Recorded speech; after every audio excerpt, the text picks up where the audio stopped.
மூச்சை கட்டுப்படுத்தினால் உடம்பு நிற்கும். எவ்வளவுக்கு எவ்வளவு மூச்சை அதிகம் விடுகிறீர்களோ அவ்வளவுக்கு அவ்வளவு உடம்பினுடைய ஆயுள் குன்றும்.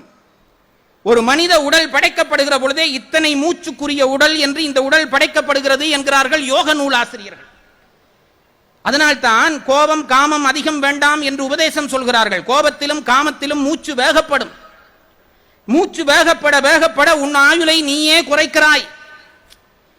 இந்த மூச்சை நீ கட்டுப்படுத்த முடியும். அதற்கான வழிவகைகள் உண்டு, இங்கு நான் சொல்லவில்லை. அதை சொல்லுகிறான் குரு. வாசியை நீ கும்பகத்தால் வலிந்து கட்டி மண் போலே சுவர் போலே வாழ வேண்டும்.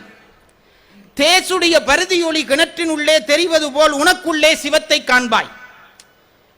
பெரிய ரகசியத்தை சொல்றாடே, கடவுளே இந்த உடம்பாகிய பொய் வீட்டுக்குள்ளே கொண்டு வா. எப்படி கொண்டு வருவது? பாரதியினுடைய மனதிலே கேள்வி. கடவுள் எங்கோ இருக்கிறான் என்கிறார்கள், அவன் ஜோதி வடிவமானவன் என்கிறார்கள். அவனை நான் தொட முடியுமா? அந்த அக்கினியை எனக்குள்ள கொன்ற முடியுமா? நான் பொசுங்கிட மாட்டேனா? இத்தனை கேள்வியும் பாரதி மனதிலே எழும்பின உடனே கூப்பிட்டான் பாரதியை குரு. இங்க வாடா, கிணத்தை எட்டிப்பார். கிணத்தை எட்டி பார்த்தால் கோடானு கோடி மைல்களுக்கு அப்பாலே இருக்கிற சூரியன் அந்த நீருக்குள்ளே பிம்பமாக தெரிகிறது. பாத்தியாடா, சூரியன் உள்ள வந்துட்டான். அப்படி நீ நினைச்சால் அந்த சூரியனையும் உனக்குள்ளே கொண்டு வர முடியும். பாரதி கேட்டான், என்ன பண்ண வேணும்? நான் முயற்சிக்க பண்றேன், முடியலையே, என்ன பண்ண வேண்டும்? கிணற்றிலே என்ன பார்த்தாய்? கிணற்றுக்குள்ளே இருக்கிற நீரிலே அசைவில்லை. அது பாழுங்கிணறு, அசைவில்லை. அசைவில்லாமல் இருக்க மட்டும் அந்த பிம்பம் தெரியும். அசைத்து விட்டாய் பிம்பம் மறைந்து போய்விடும். உனக்குள்ளே நான் எனது ஆசை என்கின்ற அலைகள் எல்லாம் அடித்துக் கொண்டே இருக்கிறது அல்லவா? அது அடிக்க மட்டும் சூரிய பிம்பம் கிணற்றுக்குள்ளே தெரியாதது போல இறை பிம்பம் உனக்குள்ளே தெரியாது. நான் எனது ஆசை கோபம் காமம் என்கின்ற அலையெல்லாம் அடக்கிவிடு. மனம் என்கின்ற நீர் தெளிவாகிவிடும். இறைவனுடைய பிம்பம் உனக்குள்ளே தெரிவான். இதை சொல்லுகிறான் குரு.